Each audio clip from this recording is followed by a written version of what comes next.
दोस्तों नमस्कार, मेरे YouTube channel IG Hindi academy में आप सभी का हार्दिक स्वागत है।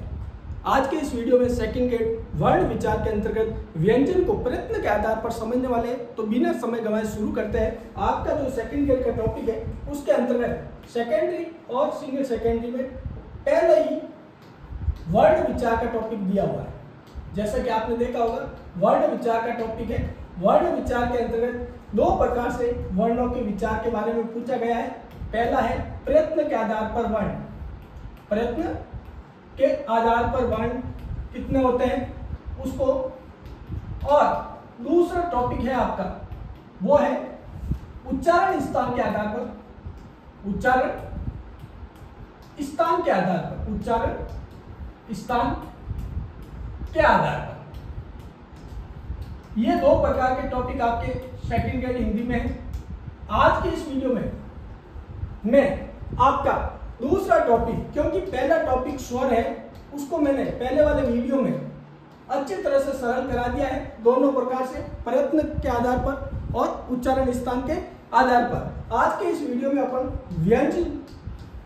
व्यंजन को, बिल्कुल व्यंजन को, वो भी एक प्रयत्न के आधार पर, प्रयत्न के आधार पर, प्रयत्न के आधार पर व्यंजन कितने प्रकार के हैं और प्रतियोगिता परीक्षा में कहां से प्रश्न बनता है उसको मैं शानदार ढंग से कराने वाला हूं। बस शर्त है आप वीडियो पूरा जरूर देखें और पसंद आ जाए तो एक प्यारा सा कमेंट जरूर लिखें और अपने दोस्तों में शेयर करें। तो शुरू करते हैं आज का टॉपिक वर्ण विचार का।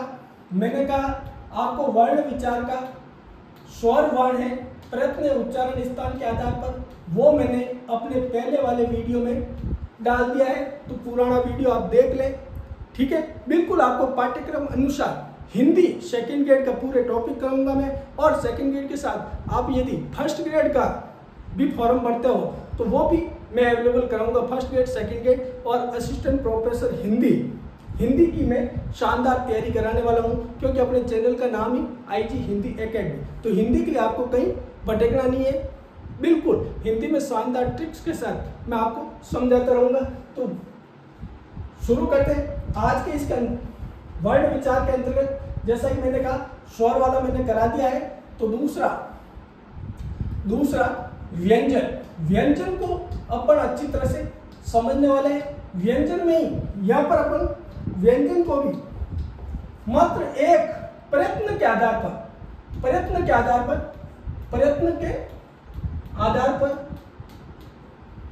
व्यंजन को अच्छी तरह से समझने वाले हैं कि प्रयत्न के आधार पर व्यंजन के भेद कितने हैं, प्रकंपित क्या है, लुंठित क्या है, संकर्षी क्या है, उत्पित ताड़न जात क्या है, अल्प प्राण, महाप्राण, घोष, अघोष, इन सबको डिटेल से बिल्कुल शानदार ढंग से, और अंत में आपको एक छोटी सी सारणी द्वारा शॉर्ट ट्रिक से मैं बताऊंगा कि यदि उत्सित या ताड़न जात आ जाता है तो आप कैसे पता लगाओगे, अर्ध स्वर अंतस्थ क्या है, लुंठित प्रकंपित क्या है, ठीक है, घोष अघोष, इन सबको प्रयत्न के आधार पर जो ये पार्ट है उसको व्यंजन के अच्छी तरह से समझने वाले हैं। तो देखो ध्यान से देखो, प्रयत्न के आधार पर अपन देख रहे हैं प्रयत्न के आधार पर व्यंजन का वर्गीकरण, ठीक है। प्रयत्न के आधार पर व्यंजन का वर्गीकरण देखने से पहले थोड़ा सा, क्योंकि 0 लेवल से अपना ये टॉपिक शुरू है, तो थोड़ा सा अपन व्यंजन की परिभाषा देख लेते हैं। बिल्कुल जैसे कि आपको याद है, लेकिन थोड़ा सा डिटेल में समझाना चाहता हूँ। तो वे वर्ण जिनके उच्चारण में फेफड़ों से निकलने वाली हवा मुख विवर में रुककर अवरोध सहित एक विस्फोट के रूप में बाहर निकलती है, ठीक है, एक विस्फोट के रूप में बाहर निकलती है, वो व्यंजन है। वापिस देखो एक बार, कई बार क्या डेफिनेशन पूछ ली जाती है, तो थोड़ा सा देख लो। वे वर्ण जिनके उच्चारण में फेफड़ों से निकलने वाली हवा मुख विवर में रुकती है और एक अवरोध आता है, फिर उस अवरोध में एक विस्फोट के रूप में बाहर निकलती है, वो व्यंजन है, ठीक है। और व्यंजन के उच्चारण में हमेशा स्वर की सहायता ली जाती है, बिना स्वर की सहायता के व्यंजन का उच्चारण नहीं हो सकता, ठीक है। तो ये परिभाषा होगी। अब इसके प्रयत्न के आधार पर भेद, दो भेद है, उसमें से पहला अपन प्रयत्न के आधार पर भेद ले लेते हैं। तो प्रयत्न के आधार पर भेद देख रहे हैं अपन व्यंजन का, ठीक है। तो इस प्रयत्न के आधार पर भेद में सबसे पहला ले रहे हैं अपन स्पर्श। प्रयत्न के आधार पर भेद में पहला भेद है वो क्या है, स्पर्श। अब अच्छी तरह से यहाँ से आपका समझने के टॉपिक शुरू हो गया। स्पर्श क्या है, सबसे पहले तो स्पर्श क्या है, प्रयत्न के आधार पर है, ये ध्यान रखना। प्रयत्न के आधार पर करा रहा हूं मैं, प्रयत्न के आधार पर व्यंजनों के प्रकार या भेद, ठीक है। स्पर्श क्या है, तो स्पर्श क्या है, जिन व्यंजनों के उच्चारण में जीभ का दांत, तालु, होठ, मूर्धा कहीं न कहीं से स्पर्श होगा तथा कुछ रुकावट आएगी। स्पर्श होगा तथा कुछ रुकावट आएगी और रुकावट के बाद ध्वनि का एक स्फोट होता है और श्वास बाहर निकल जाती है, वो स्पर्शी है, ठीक है। मतलब कुछ नहीं, जिन व्यंजनों के उच्चारण में जीभ, दांत, तालु, होठ, मूर्धा से स्पर्श करेगी तथा कुछ रुकावट के बाद एक ध्वनि का विस्फोट होता है और श्वास बाहर निकल जाती है, तो वो स्पर्शी होता है, ठीक है। तो इसमें थोड़ा सा आप लिख लेते हैं, थोड़ा सा लिख लो, स्पर्शी क्या है, कई बार पूछ ले। तो इसमें क्या है, जीभ, दांत, थोड़ा सा लिख दो, इसमें क्या होता है, जीभ या जीवा, ठीक है, जीभ या जीवा, दांत, तालु, होठ या ओष्ठ, चलो होठ लिख लेते हैं, होठ या मूर्धा। मूर्धा से क्या होगी, स्पर्श होती है, स्पर्श होती है, स्पर्श होती है, ठीक है। और एक विस्फोट के रूप में, विस्फोट के रूप में श्वास बाहर निकलती है, तो वो स्पर्शी है। जीभ, दांत, तालु, होठ और मूर्धा से उच्चारण में क्या होगा, जीभ स्पर्श होगी, ठीक है, तथा कुछ रुकावट के बाद एक विस्फोट के रूप में बाहर निकलती है, ठीक है, तो वो स्पर्शी है। अब इंपॉर्टेंट जो यहाँ से प्रश्न बनता है वो आपका बनेगा, स्पर्शी व्यंजन कितने हैं, तो आपको ध्यान रखना स्पर्शी व्यंजन है 20। अब 20 कौन कौन से हैं, यहाँ से आपका इंपॉर्टेंट है, कई बार प्रश्न बनता है, क्या बनता है कि स्पर्शी हिंदी में स्पर्शी व्यंजन कितने हैं, तो 20 है। अब कौन कौन से हैं आपको मालूम ही होगा, क वर्ग, क वर्ग स्पर्शी व्यंजन में आएगा, ठीक है, और ट वर्ग, ट वर्ग, सर च वर्ग नहीं, च वर्ग नहीं आएगा, क वर्ग, ट वर्ग, त वर्ग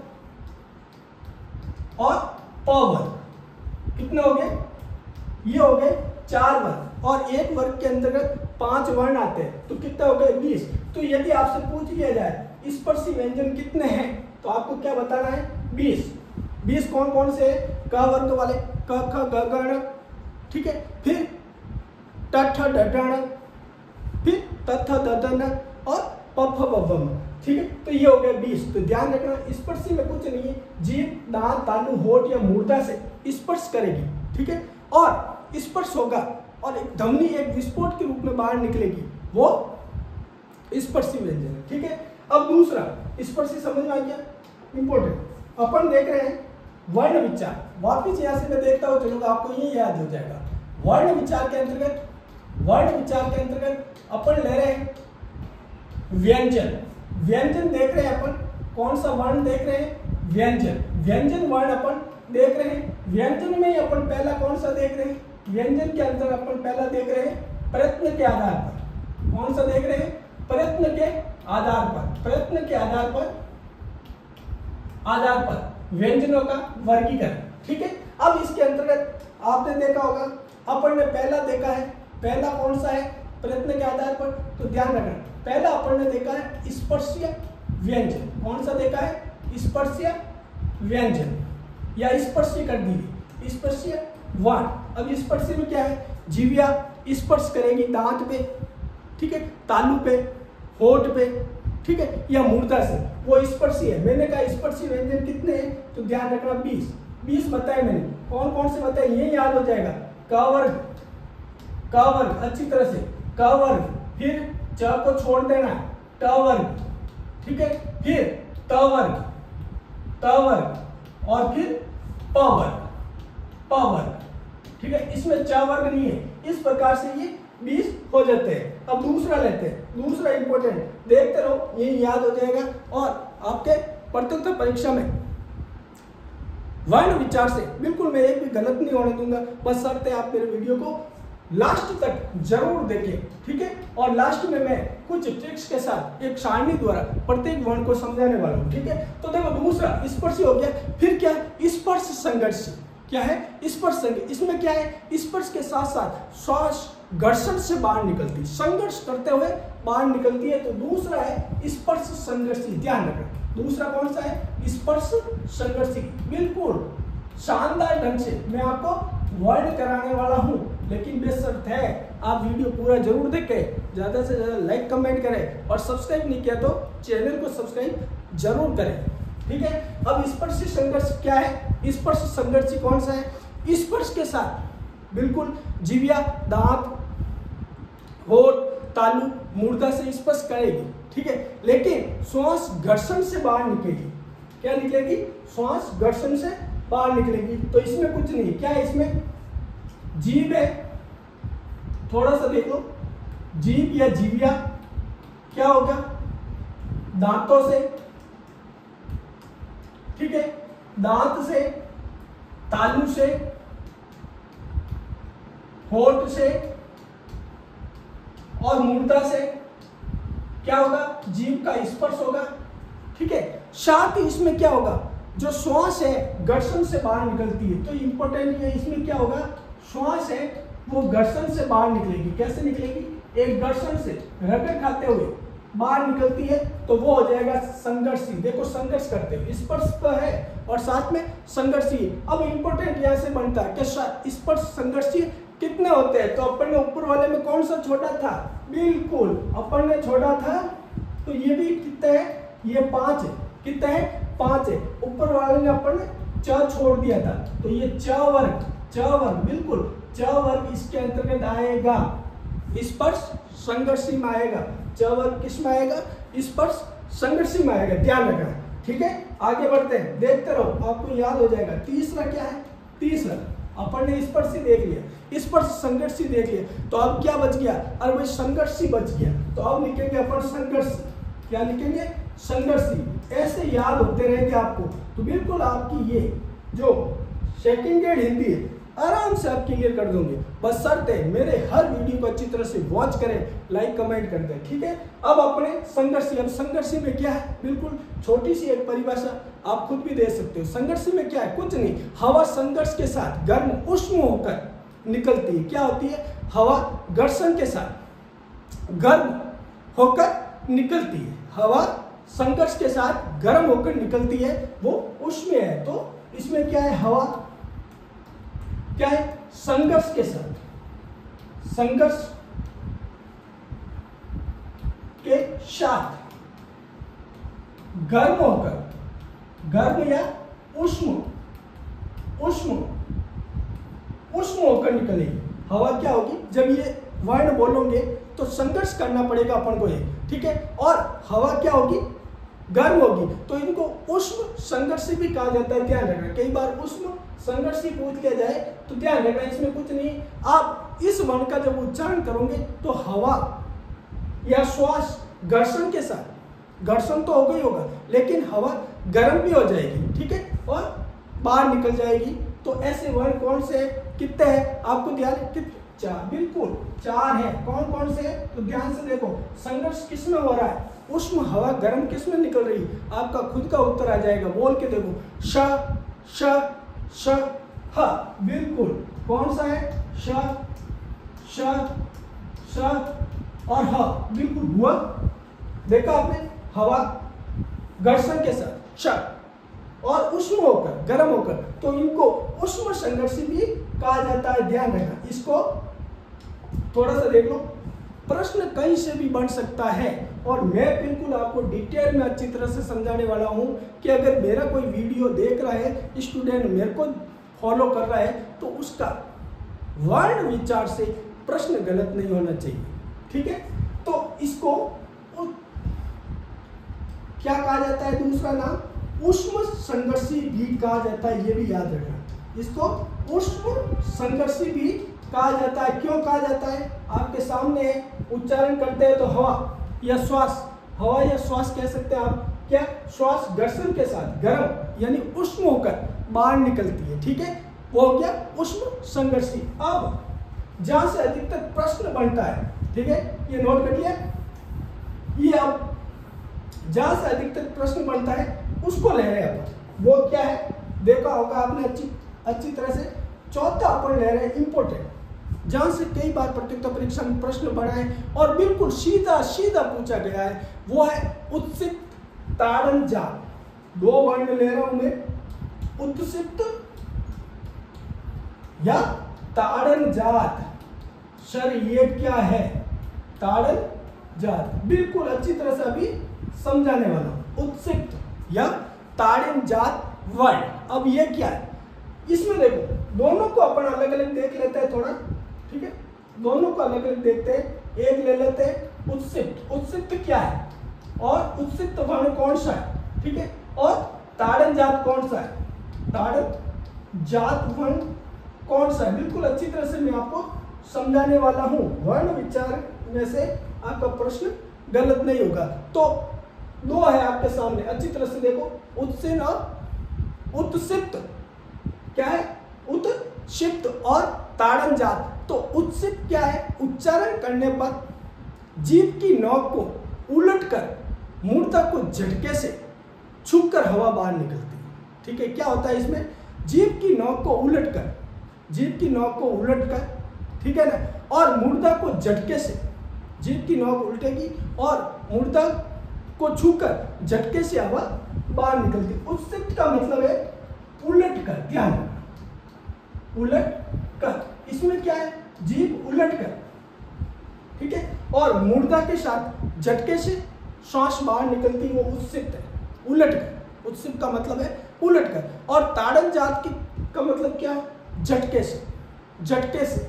ठीक है, ताड़ देखा होगा आपने, मारवाड़ी भाषा में कहते हैं ताड़ दो, तो ताड़न जात यानी झटके से, झटके से। ठीक है, झटके से श्वास बाहर निकलती है, जीभ को उलटना पड़ता है, उलट कर झटके से श्वास बाहर निकलती है, फिर उस वर्ण का उच्चारण होता है। ठीक है, तो वो वर्ण कौन सा है, बिल्कुल आप सही सोच रहे हो, वो वर्ण दो है। कौन कौन से है, इसको मैं थोड़ा सा अच्छी तरह से लिख देता हूं कि परीक्षा में प्रश्न बनेगा। तो वो है आपका र और ड। देखो बोल के देखो, ड, जीभ उल्टी, ठीक है, और झटके से हवा निकली, ड।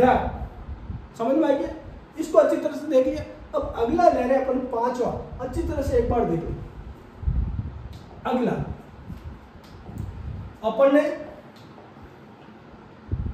अपन पढ़ रहे हैं वर्ण विचार।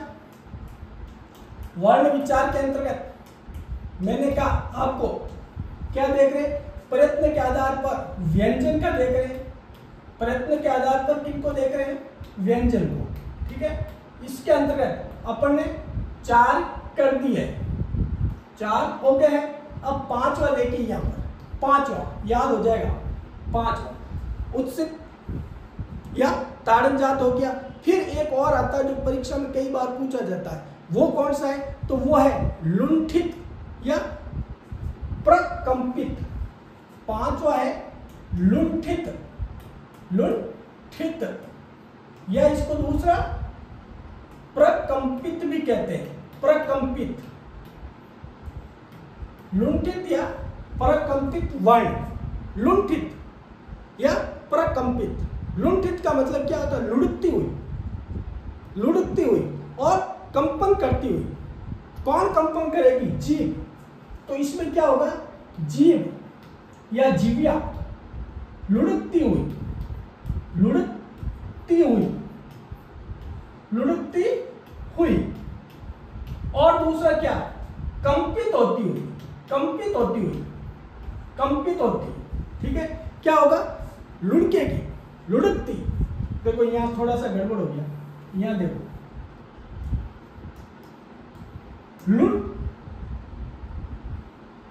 लुढ़क कर, लुढ़कती हुई या लुढ़कती हुई कर दो, वापस लिखते हैं अपन। इसमें क्या, लुंठित के अंतर क्या है, जीभ या जीविया। अच्छी तरह से देखिए, जीभ या जीविया क्या होगा, लुढ़कती हुई, लुढ़कती और साथ में क्या होगा, लुढ़केगी और क्या होगा, कंपित होगी, कंपायमान होगी, जीभ लुढ़केगी और कंपायमान होगी, फिर उस वर्ण का उच्चारण होगा। ध्यान रखना, वो हो जाएगा लुंठित या प्रकंपित। और यहाँ से कई बार प्रश्न पूछा गया है, तो वो कितने हैं, लुंठित और प्रकंपित, तो एक ही है, मात्र एक वर्ण है और वो है आपका र। र बोल के दो, लुंठित या प्रकंपित, ये हो गया। अब अगला देखो, अगला वीडियो लंबा हो जाएगा नहीं तो, ठीक है। अब छठा देखिए, छठा लुंठित प्रकंपित हो गया। इसके बाद में अगला जो वर्ण आता है वो जिसे आप कहते हैं अर्धस्वर या अंतस्थ, इसको अच्छी तरह से समझना बहुत ही जरूरी है। अर्धस्वर, क्योंकि इसको विद्यार्थी कई बार गलत करता है, या अंतस्थ, अर्धस्वर या अंतस्थ, ये कौन सा है। इसमें एक बार अपन इन दोनों को समझेंगे, किन किन को। पहला अपन देखेंगे अर्धस्वर।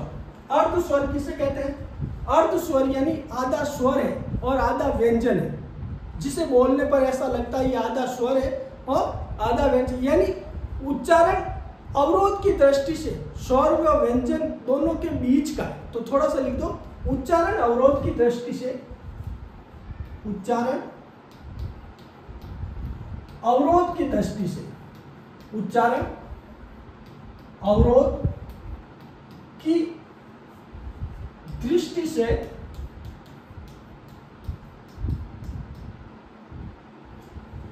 उच्चारण अवरोध की दृष्टि से क्या है, आधे स्वर और आधे व्यंजन या स्वर व व्यंजन के बीच।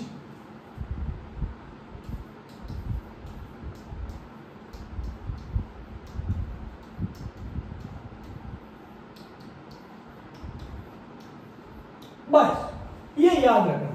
अर्धस्वर क्यों कहते हैं, क्योंकि उच्चारण अवरोध की दृष्टि से उच्चारण करते हैं, तब जो अवरोध हो रहा है वो स्वर व व्यंजन के बीच का है, स्वर व व्यंजन के बीच का इनका उच्चारण होता है, इसलिए इनको अर्धस्वर कहते हैं। अब अगला अर्धस्वर तो हो गया, फिर देखो इसके अंतर्गत अर्धस्वर के बाद में अंतस्थ, ये अर्धस्वर का बताया मैंने। अब अंतस्थ क्यों कहते हैं, कई बार पूछ लिया जाता है अंतस्थ, तो अवरोध की दृष्टि से स्वर व व्यंजन के बीच में स्थित है, बीच का या बीच में, इसलिए इनको अर्धस्वर या अंतस्थ कहते हैं। अब इंपॉर्टेंट, अर्धस्वर या अंतस्थ कौन कौन से हैं और कितने हैं, तो ध्यान रखना, अर्धस्वर या अंतस्थ दो है सर, चार है, चार नहीं। हिंदी का यदि आप देखोगे तो दो है, कौन कौन सा है, य और व, ये अर्धस्वर या अंतस्थ है। कितने हैं, दो है, कौन कौन से है, य और व। अब इनको अर्धस्वर या अंतस्थ क्यों कहते हैं, तो उच्चारण में अवरोध की दृष्टि से स्वर व बीच के, स्वर व बीच के माने जाते हैं, इसलिए इसको अर्धस्वर य और व ही है, र नहीं है। र मैंने बताया, र क्या है, ये र है जो क्या है, लुंठित या प्रकंपित, ठीक है। अब अगला लेते हैं, अगला देखो छठा, सातवां स्वर, सातवां हो जाएगा। यहां से अभी यह र ल व आपको मालूम पड़ेगा, इसको अच्छी तरह से ध्यान रखना। अर्धस्वर कौन सा है, यह वही है, र ल नहीं है, ये इंपॉर्टेंट है, मोस्ट। कई विद्यार्थी गलत कर देते हैं, क्योंकि र क्या है, र लुंठित या प्रकंपित है, ठीक है। और आप जो कह रहे हो ल क्या है, वो पार्श्विक है। कौन सा है सर, ये पार्श्विक क्या होता है, बिल्कुल अभी समझाऊंगा, जीरो लेवल से शुरू है और हिंदी का पूरे टॉपिक में आपको करूंगा। तो पार्श्विक क्या है, जब इस वर्ण को बोला जाता है उच्चारण से, तो जो हवा है वो जीभ के दोनों पार्श्व से, पास में से होके निकल जाती है, जीभ के दोनों पास में से होके उच्चारण में हवा जीभ के दोनों पार्श्व से निकलती। तो थोड़ा निकलो इसमें, उच्चारण में हवा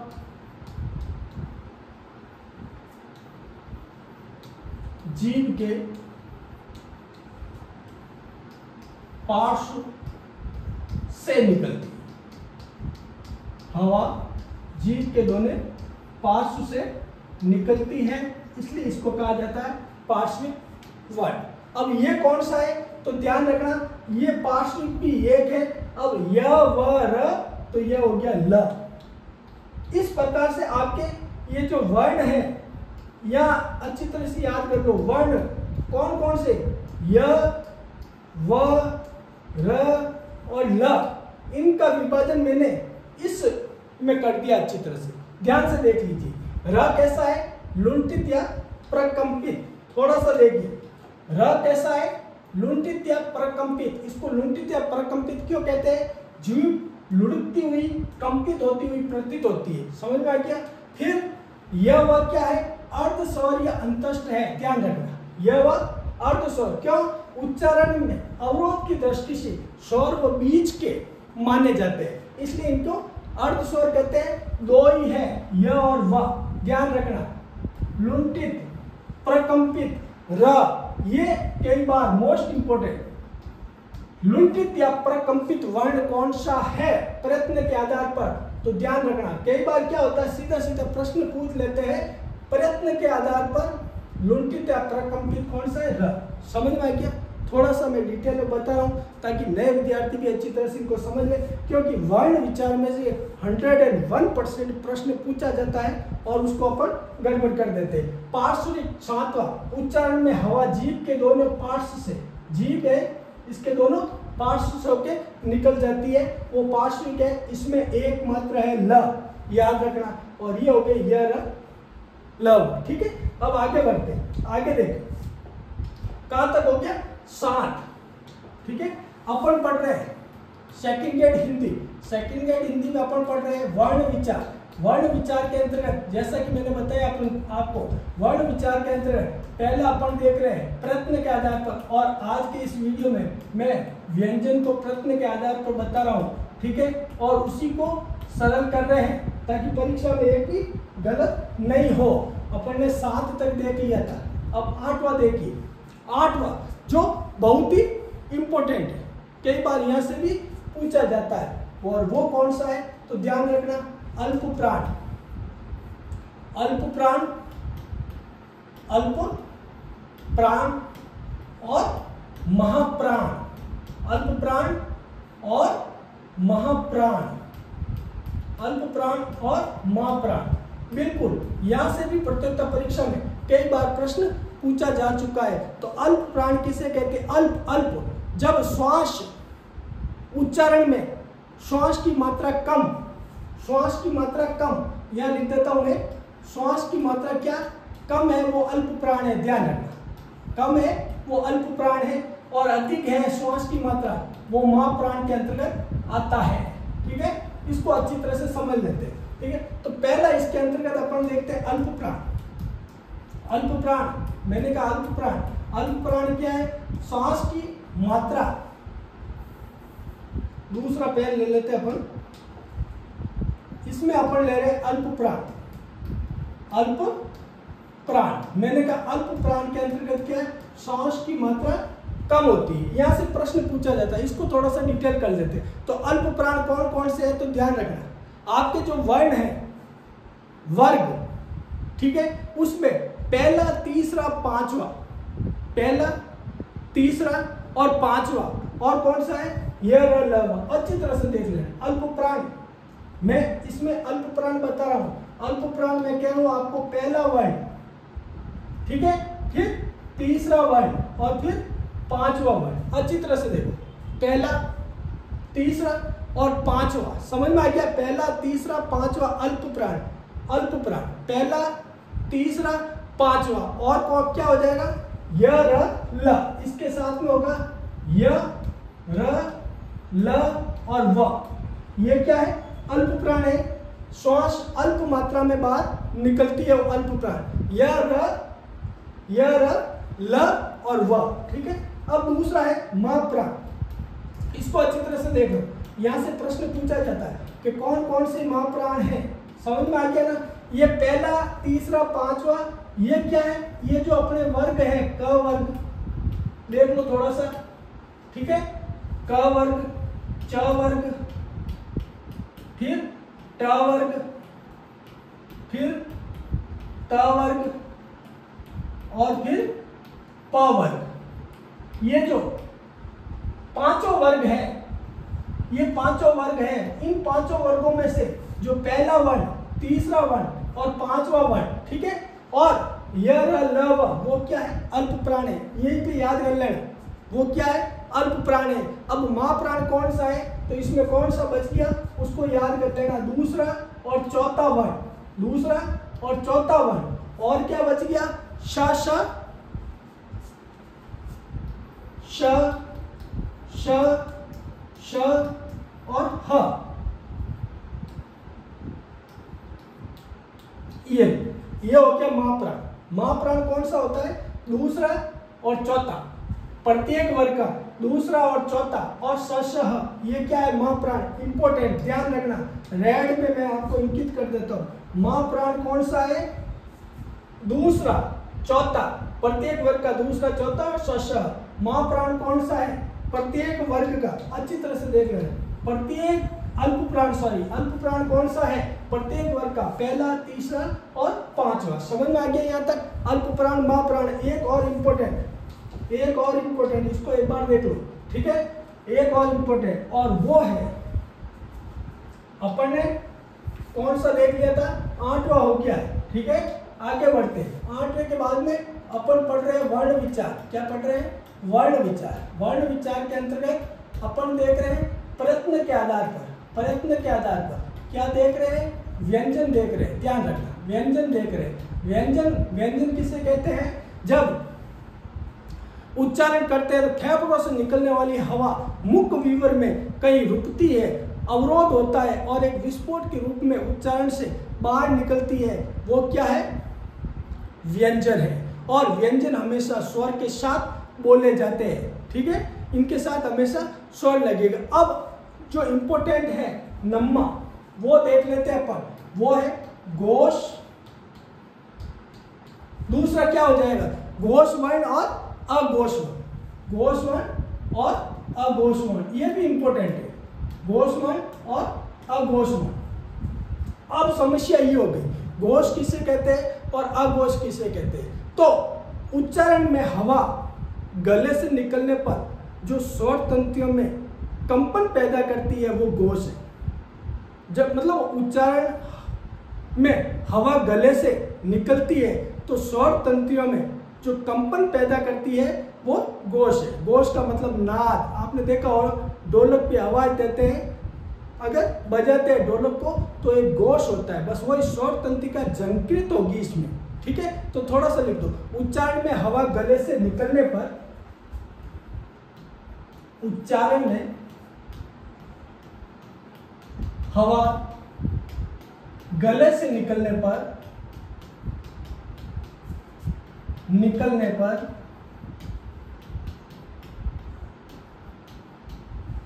उच्चारण में हवा गले से निकलने पर, ठीक है, स्वर तंत्रियों में क्या, स्वर तंत्रियों में क्या करेगी, कंपन पैदा करेगी। स्वर तंत्रियों, यहां लगा देना भाई, मैं चलो लिख देते बाबा, स्वर तंत्रियों में क्या करेगी, कंपन। उच्चारण में हवा गले से निकलने पर स्वर तंत्रियों में क्या होता है, कंपन होता है और वो वर्ण निकलता है, वो क्या है, घोष या अघोष वर्ण, ठीक है। अब इसमें क्या है, ये बता रहे अपन घोष की। घोष में क्या है, उच्चारण में हवा गले से निकलने पर स्वर तंत्रियों में कंपन होगा, कंपन हो रहा है, वो घोष है। और अघोष में क्या है, अघोष में क्या है, देखो ध्यान से देखो, अघोष में क्या है, अब सीधी सी बात है, स्वर तंत्रियों में कंपन नहीं होगा। अघोष में क्या है, कंपन नहीं होता है, इसमें कंपन नहीं होता है। और घोष में एक नाद गले में से स्वर तंत्रियों में कंपन होगा।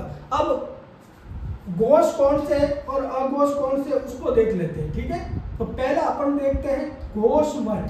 घोष वर्ण कौन से है, क्योंकि परीक्षा में यहां से भी इंपॉर्टेंट कई बार पूछा जाता है कि घोष वर्ण कौन से है। जब वो वर्ण बोला जाता है तो गले से स्वर तंत्रियों में कंपन होता है, तो वो है तीसरा, चौथा, पांचवा। कौन सा है, तीसरा चौथा पांचवा, बार बार नहीं बताऊंगा, तीसरा चौथा पांचवा क्या है, क वर्ग च वर्ग ट वर्ग त वर्ग प वर्ग, इनका तीसरा चौथा पांचवा। और क्या है, य र ल व, य र ल और व। और क्या है, तो ध्यान रखना सभी स्वर, जो सभी स्वर आते हैं ये इंपॉर्टेंट, सभी स्वर क्या है, वो घोष है, मोस्ट इंपॉर्टेंट, मोस्ट इंपॉर्टेंट मैंने लगा दिया है। तीसरा चौथा पांचवा य र ल व और सभी स्वर ये किसके अंतर्गत आएंगे, घोष में आएंगे। अब अघोष, अघोष आप खुद निकाल दोगे, एक याद है तो आप अच्छी तरह से बता सकते हो। अब इसमें क्या है, पहला और तीसरा, समझ में आ गया, पहला और तीसरा वर्ण हो जाएगा कि दूसरा होगा, तीसरा आया हुआ है, ध्यान से देखो, पहला और दूसरा, तीसरा है, चौथा है, पांचवा है, तो पहला दूसरा, अघोष पहला दूसरा, ठीक है। घोष में तीसरा चौथा पांचवा य र ल व और सभी स्वर है। अघोष के अंतर्गत, अघोष के अंतर्गत एक अघोष, एक अघोष, पहला और दूसरा। और क्या है, श श श, बिल्कुल श श श और ह। और एक और है, वो क्या है, विसर्ग, ये ध्यान रखना इंपॉर्टेंट, कई बार विसर्ग का पूछ लिया जाता है, विसर्ग को ऐसे प्रदर्शित किया जाता है, तो ये अघोष के अंतर्गत आएगा, समझ में आ गया, इंपॉर्टेंट। एक और है, उसको करा के वापिस, ठीक है।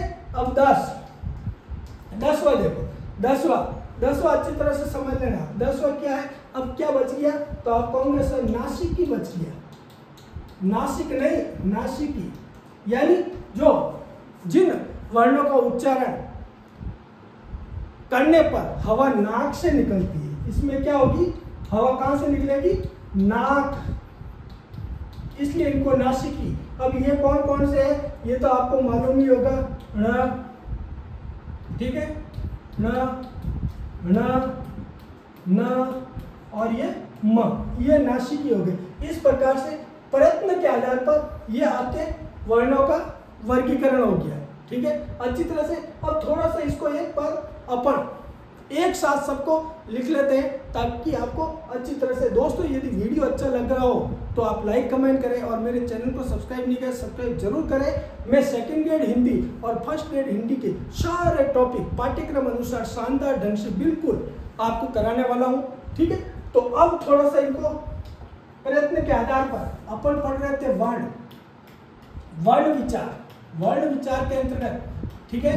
पहला वर्ण अपन ने लिया है व्यंजन, व्यंजन, व्यंजन को प्रयत्न के आधार पर, पहला प्रयत्न के आधार पर, कैसे, प्रयत्न के आधार पर कितने हैं, कौन कौन से हैं, तो उसको समझ रहे थे अपन। तो उसके अंतर्गत पहला कौन सा था, स्पर्शीय, मैंने कहा था पहला स्पर्शीय था, जब जीभ स्पर्श करती है। और ये मैंने बताया था आपको, कितने बताए थे स्पर्शीय, 20 कौन कौन से, क वर्ग, मैंने बताया था क वर्ग, और च छोड़ के ट वर्ग, याद रखना, ट, फिर त वर्ग, फिर बताया था मैंने प वर्ग, ठीक है, प वर्ग। इस प्रकार से ये हो गए थे 20। दूसरा फटाफट जल्दी जल्दी में एक बार ये पे कर लेते। दूसरा बताया था मैंने स्पर्श संघर्षी, दूसरा बताया था मैंने स्पर्श संघर्षी। स्पर्श संघर्षी में मैंने कहा था आपको कितने हैं, 5, कौन सा, इसमें जो छूट गया च वर्ग, च वर्ग इसके अंतर्गत आ जाएगा, ठीक है। आगे बढ़ते हैं, आगे तीसरा स्पर्श संघर्षी के बाद में मैंने बताया था संघर्षीय या उष्ण संघर्षीय, ठीक है। मैंने कहा था संघर्षीय या जिसका दूसरा नाम आप कह सकते हो उष्ण संघर्षीय, दोनों याद रखना, उष्ण संघर्षीय मैंने कहा था, ठीक है। उष्ण संघर्षीय, ये कौन कौन से उष्ण संघर्षीय वर्ण थे, तो संघर्षीय उष्ण संघर्षीय तो कौन कौन से थे, आपने कहा था स, श और ह, कितने हैं, 4, बिल्कुल 4, ठीक है। अगला देखो, अगला देख लो, 3 हो गए, चौथा एक बार वापस यहाँ पर आपको तैयार हो जाएगा और फिर आप स्क्रीनशॉट लेके रख लेना, ठीक है। और मेरे टेलीग्राम चैनल से जुड़े जाओ तो आईजी हिंदी एकेडमी नाम से मेरा टेलीग्राम चैनल है, उससे जरूर जुड़े, ठीक है। फिर उसके बाद में कौन सा था, संघर्ष के बाद में, उष्ण संघर्ष के बाद में मैंने बताया था उत्सित या ताड़न जात, मैंने कहा था उत्सित, अच्छी तरह से देखना है, उत्सित या ताड़न जात, ताड़न जात। इसमें कहा था मैंने, कितने कहा था? 2। सर कौन कौन से बताए थे? ढ और ढ। ठीक है, अगला देखो, अगला देख लो, पांचवा उत्सित और ताड़न जात के बाद में कौन सा बताया था? थोड़ा सा याद करो, वो था आपका लुंठित या प्रकंपित, वो था आपका लुंठित, लुंठित या प्रकंपित। मैंने कहा था लुंठित या प्रकंपित वर्ण कौन सा है? तो मैंने कहा था एक है, और वो कौन सा है? र है। ठीक है, फिर मैंने कहा था छठा कौन सा था? तो वो था आपका अर्ध स्वर। मैंने कहा था, पेन चेंज कर लेते थोड़ा सा, छठा मैंने कहा था अर्ध स्वर या अंतस्थ, मैंने कहा था ये कितने हैं? मैंने बिल्कुल 2 बताया था। कौन कौन से बताए थे? यह और वह बताए थे। ठीक है, अगला सातवां मैंने बताया था। सातवां कौन सा बताया था? मैंने बताया था पार्श्विक। कौन सा बताया था? पार्श्विक यानी जीभ के दोनों पार्श्व से होकर हवा निकलती है, वो मैंने कहा था एक। कौन सा है? ल। ध्यान रखना, यहाँ से आपको 2 से 3 प्रश्न जरूर मिलेंगे, तो अच्छी तरह से इसको देख लो। स्क्रीनशॉट लेना चाहे तो स्क्रीनशॉट ले लीजिए। फिर अपने 4-5 और रह गए, वो बता देता हूँ। अल्प प्राण, महाप्राण, ठीक है, घोष अघोष। आगे 7वां हो गया था। 8वां मैंने कहा था आपको अल्प प्राण वर्ण कौन सा है? और महाप्राण, दोनों को साथ में, अल्प प्राण और महाप्राण। इसके अंतर्गत पहला अल्प प्राण में मैंने कहा था, क्या कहा था? कितने वर्ण है अल्प प्राण में? मैंने क्या बताया था? पहला तीसरा पांचवा, और पहला तीसरा पांचवा, और य, र, ल और व, यही बताया था मैंने, य, र, ल। तो कितना हो जाता है? 1 2 3 4 5 6 7, तो ये कितने हो गए? 7। ठीक है, फिर मैंने कहा था महाप्राण के अंतर्गत मैंने क्या बताया था आपको? अब इसमें कौन सा? दूसरा और चौथा बच गया। फिर कौन सा? श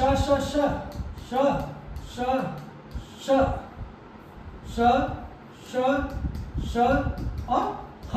ये कितने हो जाएंगे? 4 और 2 6, तो ये हो गए 6 महाप्राण, ये हो गए। और क्या बताया था? और अगला अपन ने लिया था नम्मा, वो लिया था अपन ने घोष। जब स्वर तंत्रिकाएं गले में स्वर तंत्रिकाओं से झंकृत होती है, और मैंने कहा था अघोष, घोष और अघोष। घोष में क्या होता है? तो घोष देखो, घोष में क्या होता है? स्वर तंत्रिका झंकृत होती है। ध्यान रखना, स्वर तंत्रिका क्या होती है? स्वर तंत्रिका इसके अंतर्गत झंकृत होती है। चलो छोड़ो इसको, सीधा अपन ने समझ लिया था, झंकृत होती है। और अघोष में स्वर तंत्रिका में कंपन नहीं होता है, झनकार नहीं होती है। ठीक है, तो इसके अंदर कौन सा था? घोष के अंतर्गत थोड़ा सा याद करने की कोशिश करो। तीसरा चौथा पांचवा य र ल व, तीसरा चौथा पांचवा य र ल व। ठीक है, और मैंने कहा था सभी स्वर ये घोष के अंतर्गत आते हैं। ये ध्यान रखना, अल्प प्राण और घोष बिल्कुल अलग है। ठीक है, फिर मैंने कहा था अघोष के अंतर्गत कौन कौन से हैं? पहले दूसरे, समझ में आ रहा है? कौन कौन से हैं? पहले दूसरे। और श ह कौन से हो जाएंगे? श और ह। कितने हो गए? 2 4 2 6। बाकी की घोष को आप काउंट कर देना स्वर के साथ, 11 स्वर और जोड़ देना, 11 12 13 14 15 16 17 18। कितना हो जाएंगे? 18। बिल्कुल 52 वर्णों का शारा। फिर मैंने कहा था 10वां मैंने बताया था आपको, क्या कहा था? नासिकी बच गया, नासिकी व्यंजन, नासिकी वर्ण। ये सारे किसके आधार पर पढ़ रहे हैं? तो ध्यान रखना, अपन प्रयत्न के आधार पर वर्णों का भेद देख रहे हैं। उच्चारण स्थान के आधार पर ही मैंने बताया था